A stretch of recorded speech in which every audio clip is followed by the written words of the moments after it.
ప్రియమైన దేవుని బిడ్డలారా, దేవుని యొక్క వాక్యాన్ని మనం పరిశీలన చేద్దాము. కీర్తన 16వ అధ్యాయం 8వ వచనాన్ని మనం చూసినట్లయితే, సదాకాలము యెహోవా యందు నా గురి నిలుపుచున్నాను, ఆయన నా కుడి పార్శ్వమందు ఉన్నాడు గనుక నేను కదల్చబడనని దావీదు కీర్తన తెలియజేస్తూ ఉన్నాడు. ప్రియమైన దేవుని బిడ్డలారా, సదాకాలము నా గురి ఎవరి మీద ఉందంటే యెహోవా యందు నా గురి నిలుపుచు ఉన్నాను, ఆయన నా కుడి పార్శ్వమందు ఉన్నాడు కనుక నేను ఎప్పుడు కూడా కదల్చబడను.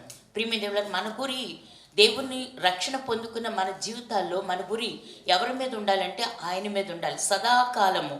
ప్రియమైన సదాకాలము కూడా మన గురి యెహోవా యందు మనం నిలిపినట్లయితే మన కుడి పార్శ్వమందు ఆయన ఉన్నాడు కనుక మనం ఎప్పుడు కూడా కదల్చబడం. ప్రియమైన దేవులారా, యేసుక్రీస్తు గురించి కీర్తన రాయబడింది. ప్రియమైన దేవులారా, మరి ఆయన కూడా శరీరధారిగా లోకంలో ఉన్నప్పుడు ఆయన యొక్క గురి మరి దేవుని మీద, తండ్రి మీద నిలిపినప్పుడు ప్రియమైన దేవులారా, ఆయన ఆ మార్గం గుండా ప్రయాణం చేశాడు.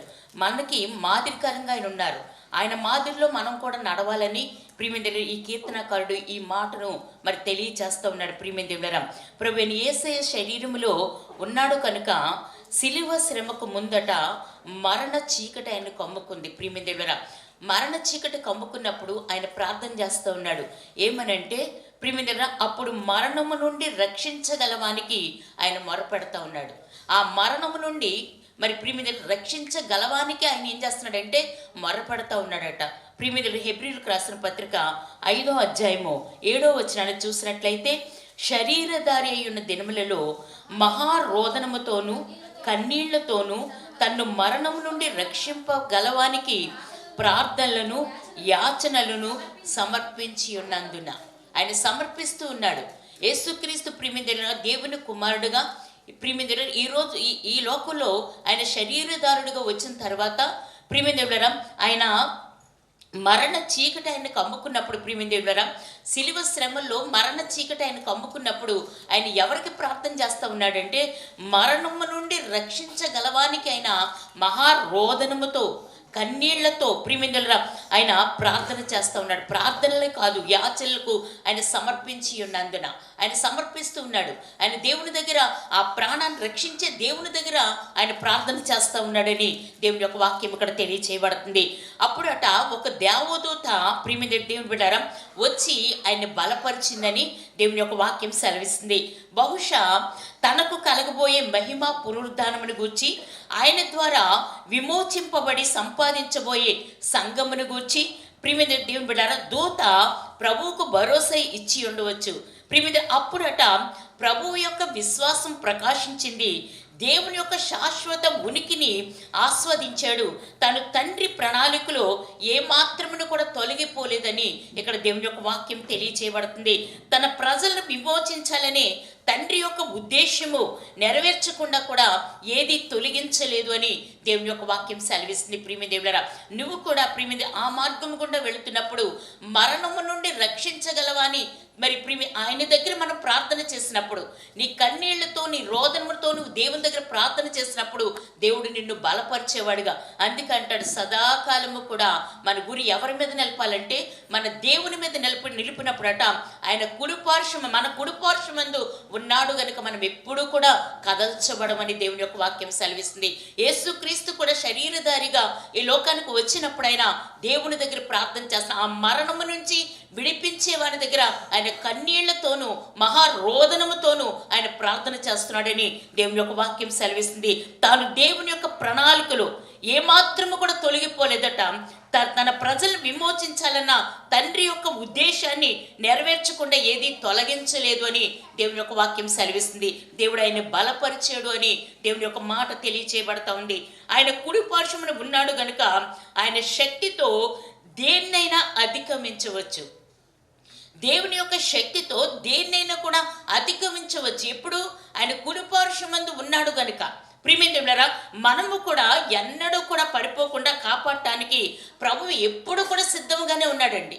మనం ఎప్పుడు కూడా పడిపోకుండా మనల్ని కాపాడటానికి నీ దేవుడు సిద్ధంగా ఉన్నప్పుడు నువ్వు నీ గురి ఎవరి మీద నిలుపుతున్నావు?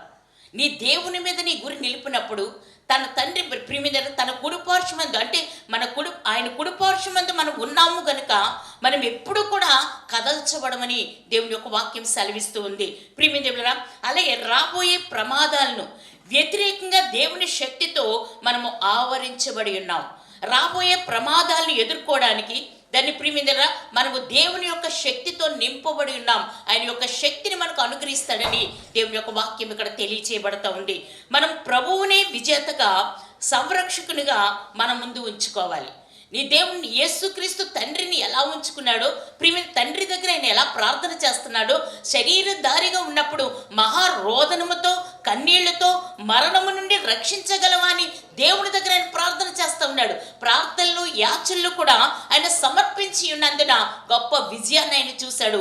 ఆయనలో మనం ఉన్నప్పుడు కూడా ఆ విజయాలు మనము చూస్తామని దేవుని యొక్క వాక్యం సెలవిస్తూ ఉంది. ప్రియమైన దేవుని అపోస్తుల కార్యాలు 2వ అధ్యాయము 25వ వచనాన్ని మనం చూసినట్లయితే, నేనెల్లప్పుడూ కూడా నా ఎదుట ప్రభువును చూచుచూ ఉంటిని. దావీదు ప్రియమైన దేవుని బిడ్డలారా ఇక్కడ మాటను తెలియచేస్తా ఉన్నాడు. నేను ఎల్లప్పుడూ కూడా నా ఎదుట ఎవరిని ఉంచుకున్నాను? నేను ప్రభువునే చూస్తూ ఉన్నాను. రక్షింపబడిన మనము మన ఎదుట ఎవరు ఉండాలి? మన గురి ఎవరై ఉండాలి? నువ్వు ఆ గురి వైపు చూసినప్పుడు ప్రియమైన దేవుడా దేవుడు నీకు సంరక్షకుడుగా, నిన్ను ఒక విజేతగా నిలబెట్టడానికి ఆయన శక్తిమంతుడిగా ఉన్నాడని దేవుని ఒక వాక్యం ఇక్కడ తెలియచేయబడుతుంది. ప్రియమైన దేవుడా మరి ఆ లేఖనం ఇక్కడ చెప్పబడతా ఉంది. నా ఎదుట ఉంచుకుని ఉన్నాను అను మాటకు హెబ్రీ భాషలో ఏమని తెలియచేస్తుందంటే, షావాహే అని పదము వాడబడింది. అన్ని వేళలా ఒకే విధముగా హెచ్చు తగ్గులు లేకుండా సమానముగా ఉంచుకున్నాను అని అర్థం. అన్ని వేళలో కూడా మనం ఎలా ఉండాలి? ప్రియమైన హెచ్చు తగ్గులు లేకుండా సమానముగా ఉండాలి. చాలాసార్లు మనలో గర్వం వచ్చినప్పుడు, మళ్ళీ దేవుడు ఆశీర్వదించిన కొలది మనలో గర్వం వచ్చినప్పుడు హెచ్చైపోతూ ఉంటాం. అలాగే తగ్గుతున్నప్పుడు తగ్గిపోయి దేవుని దూషించే వారిగా ఉంటున్నాం. ప్రియమైన అలా కాకుండా ప్రియమైన అన్ని వేళలా ఒకే విధముగా హెచ్చు తగ్గులు మనలో లేకుండా మనము సమానముగా ఉంచుకున్నామని ఆ మాటకు అర్థం. మనం అలా ఉండాలని దేవుని యొక్క మాట తెలియచేయబడతా ఉంది. ఇతర విషయాలు తీసుకోకుండా ఆయన ముఖములోనికి చూస్తూ ఉండాలని దేవుని యొక్క మాట తెలియచేస్తుంది. నా గురి ప్రియమైన దేవుని బిడ్డలారా సదాకాలము ఏమంటున్నాడు? సదాకాలము యెహోవా యందు నా గురి నిలుపుచున్నానంటే మన చూపు ఎవరి మీద ఉండాలంటే నీ దేవుని మీద ఉండాలి. ప్రియమైన దేవుని ఇతర విషయాలు అంటే లోక విషయాలు కాదు, లోకం వైపు చూడటం కాదు, నీ దేవుడనే యేసు వైపు నీ గురి నిలపాలని ఆయన ముఖములోనికి చూస్తున్నానని నువ్వు చెప్పగలగాలి. పక్షిరాజు సూర్యుని చూచినట్లుగా నా చూపు నీపైనే ఉంచానని ఈ కీర్తనకారుడు తెలియచేస్తా ఉన్నాడు. ప్రియమైన యేసుక్రీస్తు కూడా ఆయన వైపు చూస్తూ ప్రియమైన శరీరధారిగా ఉన్న దినాల్లో ఆయన వైపు చూస్తూ ఆయన ముందుకు వెళ్ళాడని దేవుని ఒక వాక్యం సెలవిస్తూ ఉంది. ఆదికాండము 5వ అధ్యాయము 22-24 వచనాలు చూసినట్లయితే, హానోకు దేవునితో నడిచెను, తన జీవితకాలము చిన్నదైనా కూడా దేవునితో నడిచాడట. ఆయన 365 దినాలు కూడా 365 సంవత్సరాలు ఆయన బ్రతికాడు. కుమారులు కన్నాడు, కుమార్తెలు కన్నాడు. ప్రియమైన సంసారాన్ని సాగిస్తూ కూడా ఆయన గురి ఎవరి మీద నిలిపాడంటే దేవుని మీద నిలిపాడు. ప్రియమైన దేవునితో నడిచాడు. ఆయన 365 సంవత్సరాల సంసార జీవితాన్ని సాగిస్తూ కూడా దేవునితో నడిచాడు అని దేవుని యొక్క వాక్యం సెలవిస్తుంది. అంటే ఆయన గురి దేవుని మీద నిలిపాడు. ఈరోజు నేను సంసారం చేసేస్తున్నాను, ఈరోజు నేను లోకుల్లో ఉన్నాను. ప్రియమైన నేను సంసారం చేసినప్పుడు లోకుల్లో నేను ఉండొద్దని చాలా మంది అడుగుతూ ఉంటారు. ఆయన సంసారం చేశాడండి. ప్రియమైన కుమారులు కన్నాడు, కుమార్తెలు కన్నాడు. 365 సంవత్సరాలు ఈ లోకంలో జీవించాడు. అతని జీవితం చిన్నదైనప్పటికీ కూడా అతను జీవించిన సంవత్సరాలన్నీ కూడా ఆయన వైపు చూస్తూ దేవునితో నడిచాడు అని దేవుని యొక్క వాక్యం సెలవిస్తూ ఉంది. ప్రియమైన దేవులరా అలాగే అంటాడు 1 కొరింథీయులకు రాసిన పత్రిక 3వ అధ్యాయము 3వ వచనంలో అంటాడు కదా, శరీర సంబంధమైన మనుషునిగా నడువలేదు కానీ అతని దృష్టి ఎల్లప్పుడూ కూడా దేవుని వైపే ఉంది. ఎవరి వైపు ఉంది? దేవుని వైపు ఉంది. శరీర సంబంధమైన మనుష్యునిగా నడవలేదు. శరీర సంబంధమైన మనుషునిగా ప్రియమైన ఆయన నడవలేదు అని దేవుని యొక్క వాక్యం సెలవిస్తుంది. ఎందుకంటే ఆయన గురి దేవునిపై నిలిపాడు కనుక, ఆయన చూపు దేవునిపై ఉంది కనుక. ప్రియమైన మనము కూడా దేవుని నమ్ముకున్న మనము కూడా మన చూపు ఎవరిపై ఉండాలంటే సదాకాలము కూడా మన గురి ఎవరిపై ఉండాలి? నీ దేవుని పైన ఉండాలని దేవుని యొక్క వాక్యం సెలవిస్తుంది. 9వ వచనం మనం చూసినట్లయితే, అందువలన నా హృదయం సంతోషించుచున్నది, నా ఆత్మ హర్షించుచున్నది, నా శరీరము కూడా సురక్షితముగా నివసించుచున్నది. నీ గురి దేవుని మీద నిలబడినప్పుడు, నీ గురి దేవుని మీద నిలిపినప్పుడు ప్రియమైన నీ హృదయం ఎలా ఉంటుందంటే సంతోషిస్తుంది. నీ ఆత్మ హర్షిస్తుంది, నీ శరీరము కూడా దేవుల్లో నువ్వు ఉన్నావు గనుక నువ్వు ఎప్పుడు కూడా కదిలించబడవు. నువ్వెప్పుడు కూడా ఆయన కుడిపార్శ్వమందు ఉన్నాడు గనుక, నీ కుడిపార్శ్వమందు ఆయన ఉన్నాడు కనుక నువ్వెప్పుడు కూడా కదిలించబడవు. అందుకంటాడు నువ్వు సురక్షితముగా, శరీరముతో కూడా సురక్షితముగా నీ శరీరము నివసించుచున్నదని దేవుని యొక్క వాక్యం ఇక్కడ తెలియచేయబడతా ఉంది. యేసయ్య చనిపోవాలని ఆయనకు ముందే తెలుసు. ప్రియమిత్రులారా, ఆయన చనిపోతాడని తెలుసు. అది సిద్ధపరిచే ప్రియమిత్రులారా, ఆయన ఈ లోకానికి రావటానికి ముందే ఆయన సిద్ధపడి ప్రియమిత్రుల లోకానికి వచ్చి శరీరధారిగా మరి ఆయన జీవించాడు. ఆయన చనిపోతాడు, ఆయనకి తెలుసు. ప్రియమిత్రులారా, ఆయన శరీరము నిరీక్షణతో విశ్రాంతి తీసుకున్నట్లు ఆత్మ కూడా సురక్షితముగా ఉన్నట్లు ఆయన మాట్లాడుతూ ఉన్నాడు. ఎందుకు అని అంటే ఆయన గురి దేవుని మీద నిలిపాడు గనుక, ఆయన గురి దేవుని మీద ఉంది గనుక ఆయన చనిపోతాడని తెలిసి కూడా ప్రియమిత్రులారా ఆయన శరీరము నిరీక్షణతో నా దేవుడు నన్ను తిరిగి లేపుతాడు అన్న గొప్ప నిరీక్షణ యేసయ్యకు ఉంది. ప్రియమిత్రులారా, అందుకే ఆయన విశ్రాంతి తీసుకున్నట్లుగా ఆత్మ కూడా సురక్షితంగా ఉన్నట్లుగా ఆయన మాట్లాడుతూ ఉన్నాడు. ఎప్పుడు దానికోసం ఆయన ఆలోచన చేయలేదు. ప్రియమిత్రులారా, విశ్వాసి ఎప్పుడు కూడా దేవుని యొక్క వాగ్దానాలపై ఆధారపడతా ఉంటాడు. ఆయన ఇచ్చే వాగ్దానాలు నమ్మదగినవి. ప్రియమిత్రులారా, అవి మనము ఎప్పుడు కూడా వాగ్దానాలు మనం తీసుకోవటానికి మనం ఇష్టపడుతూ ఉంటాం. ప్రియమిత్రులారా, ఈ వచనాలన్నీ కూడా యేసయ్య తన మరణానికి ముందు దేవుణ్ణి మహిమపరుస్తూ చెప్పిన మాటలు. ప్రియమిత్రులారా, అపోస్తలుల కార్యాలు 2:26 అంటాడు, నా హృదయము ఉల్లసించెను, నా నాలుక ఆనందించెను అని లేఖనము చెప్తుంది. నా హృదయము ఉల్లసించెను. ప్రియమిత్రులారా, నా నాలుక కూడా ఆనందించెను. ఎందుకనంటే నీకు ఒక గొప్ప నిరీక్షణ దేవుడు నీకు ఇచ్చాడు. నువ్వు చనిపోయినా నువ్వు తిరిగి లేస్తావు. ఎందుకంటే యేసుక్రీస్తు లేచాడు కనుక ఆ గొప్ప సంతోషం, ఆ గొప్ప ఆనందం మన జీవితాల్లో ఉంది. దాన్ని బట్టి మనం ఏం చేయాలంటే ఆయనలో నిరంతరము కూడా ఉల్లసించాలి. మన నాలుక నిత్యము కూడా ఆయన స్తుతించాలి, ఆనందించాలి.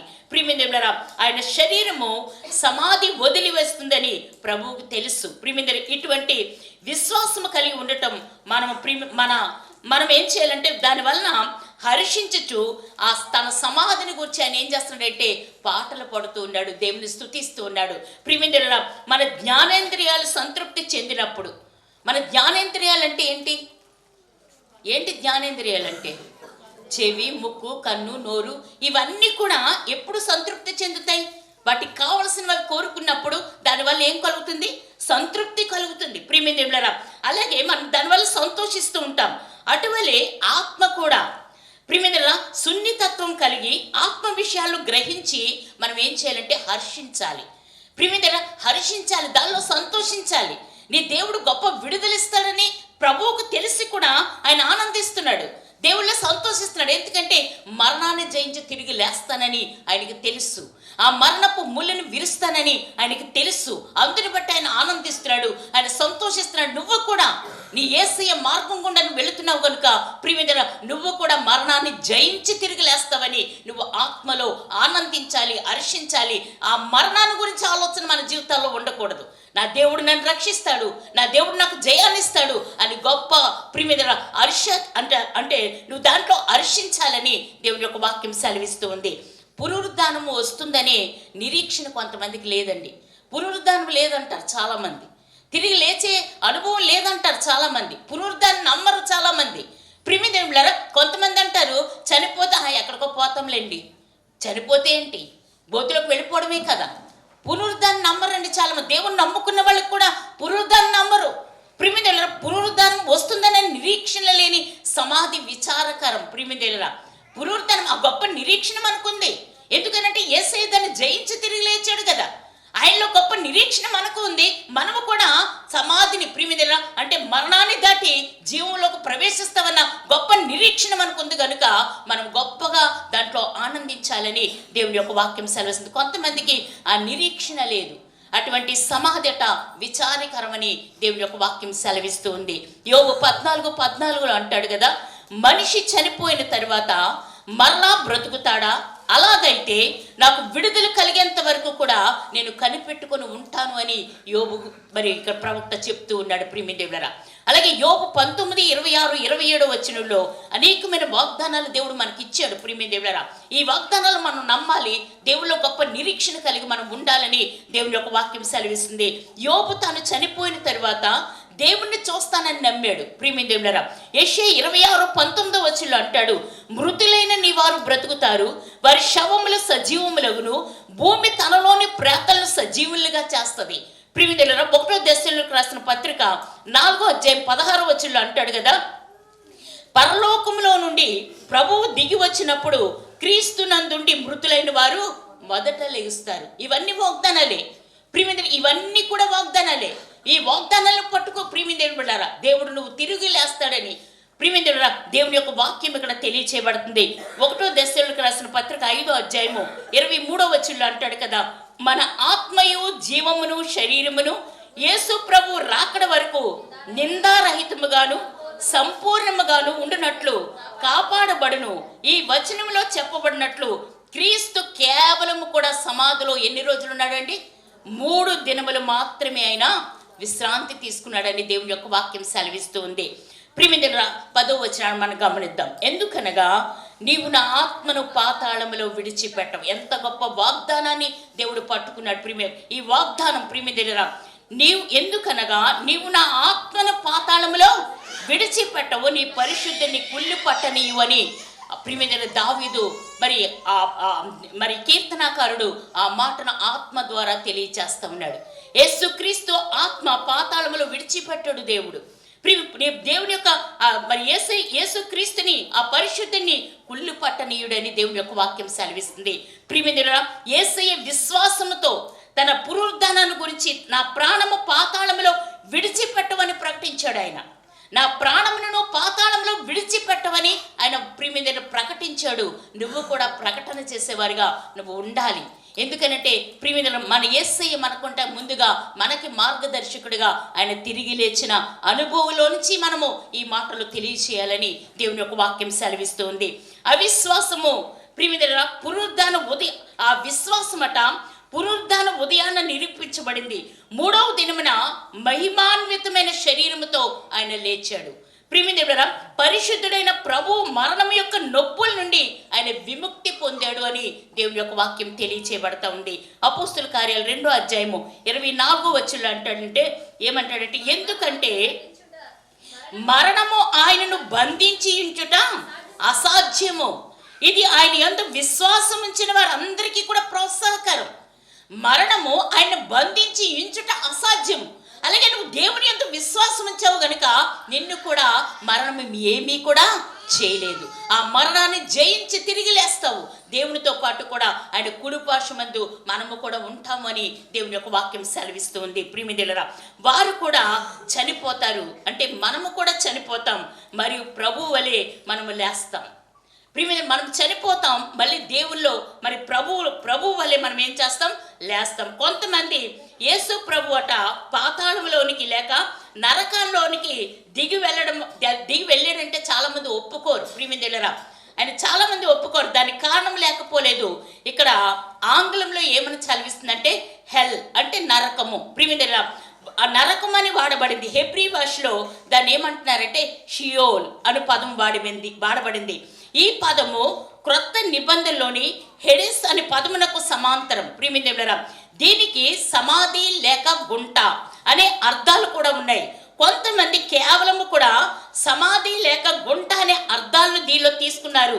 ఏది ఏమైనా షియోల్ అంటే మృతులు ఆత్మలు నివసించే స్థలం అని చెప్పవచ్చు.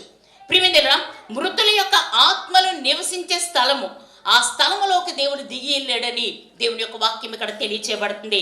ఇక్కడ ఎఫెసీ 4:9, కీర్తన 86:13, 116:3, ఎఫెసీ 4:9. ప్రియమిదేవులారా, యేసయ్య అక్కడకు దిగి వెళ్ళాడు, కానీ యేసయ్య ఆత్మ అక్కడ ఉండిపోలేదు, కానీ 3వ దినమున తిరిగి లేచింది అని దేవుని యొక్క వాక్యం సెలవిస్తుంది. ప్రియమిదేవులారా, ఎఫెసీ 4:9 ప్రకారము ఆయన భూమి క్రింది భాగములకు దిగి మరలా ఆరోహమైనట్లుగా మనము చూస్తాం. ఆయన భూమి కింద భాగాలకు దిగి వెళ్ళి తిరిగి ఆయన ఆరోహణమయ్యాడని దేవుని యొక్క వాక్యం సెలవిస్తుంది. ప్రియమైన దేవులారా, ఈరోజు మనము గుంటలో ఉన్న, సమాధి అనే పాపంలో ఉన్న, దేవుడు అక్కడి నుంచి ప్రియమైన నిన్ను లేవనెత్తగలిగే శక్తిమంతుడైన దేవుడైన ప్రియమైన ఆయన తిరిగి లేచి ఆయన ఆరోహణమయ్యాడు.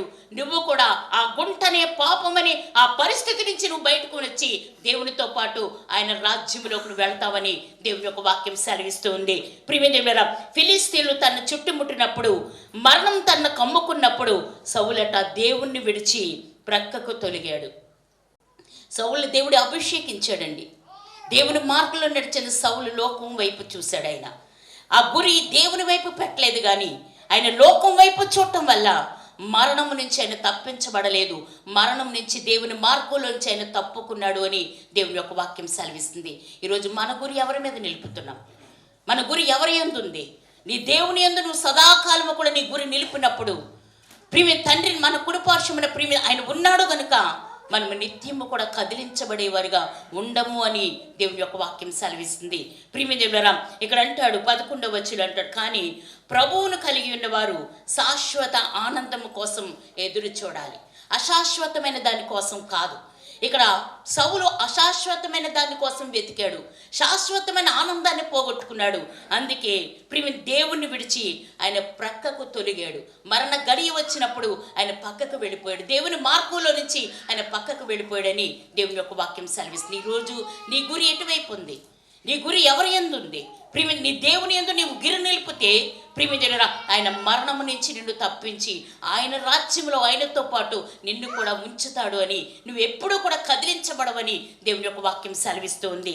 11వ వచనాన్ని చూసినట్లయితే, జీవ మార్గము నీవు నాకు తెలియచేసదవు, నీ సన్నిధిని సంపూర్ణ సంతోషము కలదు, నీ కుడి చేతిలో నిత్యము కూడా సుఖములు కలవు. ప్రియమైన జీవ మార్గం మొదటి యేసయ్యకు తెలపబడింది.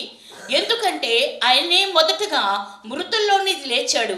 తన యందు విశ్వాసం ఉంచిన వారిని కూడా ఆ మార్గంలోనికి తీసుకుని వెళ్తాడు అని గొప్ప నిరీక్షణ ఆయన బిడ్డలమైన మనందరికీ కూడా ఉండాలి. ప్రియమైన దేవులారా, తానే మార్గము, ఆయన సన్నిధిలో సంపూర్ణ సంతోషము ఉన్నది. క్రీస్తు మృతుల్లో నుండి లేచి మహిమలోనికి ప్రవేశించాడు. తండ్రితో నిరంతరము కూడా ఆయన ఉన్నాడు. ప్రియమైన దేవులారా, అక్కడ మహిమాన్వితమైన ఆనందము, సంతోషము ఉన్నాయి. ఈ లోకములో మన శ్రమలు లేదా ఆనందము, సంతోషము ఉన్నాయి. ఈ లోకములో మన శ్రమలు లేదా ఆనందము ముగిసినప్పుడట దేవుని కుడి చేతిలో ఉన్న నిత్య సుఖాలు కూడా మనము ప్రియమైన మరియు ఆనందము కూడా నిత్యము కూడా శాశ్వతము కూడా అవి మనం పొందుకుంటూ ఉంటామని దేవుని యొక్క వాక్యం సెలవిస్తుంది. ప్రియమైన ఈ లోకం అశాశ్వతం. ఈ లోకంలో ఉన్నవన్నీ కూడా ఉన్నట్టుగా నువ్వు ప్రియమైన దేవుని బిడ్డలారా అందులో ఉన్నా కూడా అవి ఏమాత్రము కాదు. మనం ప్రియమైన అది లోకపరంగా సంతోషం అనిపించవచ్చు, కానీ అది శాశ్వతం కాదు. కానీ నీ దేవుల్లో ఉంటే శాశ్వతమైన ఆనందం, శాశ్వతమైన సంతోషం, నిత్య సుఖములు నువ్వు అనుభవిస్తావని దేవుని యొక్క వాక్యం సెలవిస్తుంది. దేవుని చేతిలో ఉన్న నిత్య సుఖాలు కూడా మరియు ఆనందము కూడా నిత్యము కూడా మనం పొందుకుంటామని దేవుని యొక్క వాక్యం సెలవిస్తుంది. ఈ సంగతి మనల్ని ఎంతో ప్రోత్సహిస్తూ ఉంది. పరలోక ఆనందం నిరంతరంగా శాశ్వతంగా ఉంటుంది. ఆయన ప్రియమైన ఆయన మరి తిరిగి లేచిన గొప్ప నిరీక్షణ మనకుంది కనుక ప్రియమైన మనము కూడా నిరీక్షణ కలిగి యేసయ్య ఎలా వెళ్ళాడో మనము ఆయనతో పాటు ఆయన రాజ్యంలోనికి వెళ్తాం. ఆ నిత్య సుఖాలు కూడా మనం అనుభవిస్తాం. నిత్య మహిమలో దేవునితో నిత్యము కూడా ఆనందిస్తామని మనం ప్రియమైన గొప్ప నిరీక్షణ, ఆ గొప్ప ప్రోత్సాహకరమైన ఆ మాటలు మనకి ప్రియమైన ప్రోత్సాహాన్ని కలుగు చేయాలి. ప్రియమైన ఆ గొప్ప నిరీక్షణలో మనం నిరంతరము కూడా దేవుని స్తుతిస్తూ మనం ముందుకు వెళ్ళాలని దేవుని యొక్క వాక్యం సెలవిస్తుంది. దేవుడి మాటలు మనం వెనుకల్లో దీవించునుగాక. ఆమేన్.